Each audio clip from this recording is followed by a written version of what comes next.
In one of my previous videos, as a matter of fact this one right here, I made mention that taking good notes is really important when dialing in your laser. You want to take notes on different materials, different speeds, different powers, and different kind of projects. I also mentioned that I use Microsoft OneNote in order to organize my own personal notes. And since I published that video, I've had a few people contact me and asking, saying, hey, would you be willing to share your notes? And the short answer to that is, sure, why not? I know when I first started with the K40, I had a really tough time knowing exactly where to even begin.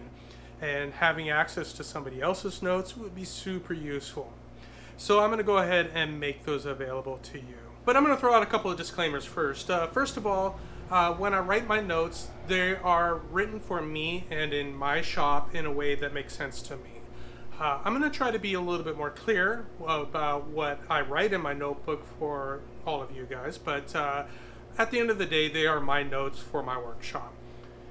Second of all, I'm kind of new to the laser. I'm still learning, and all the settings that are in the notebook may not be dialed in perfectly.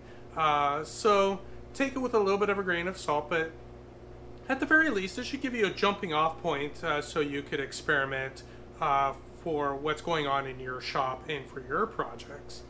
And lastly, each laser is a little bit different. What may work in my shop may not work in your shop, so take that into consideration as well. So I'm going to make these notes available. I have it set up in such a way where that if I make updates to my notebook, it's going to upload it to the cloud so that whenever you're viewing it, you should have the most up-to-date notes.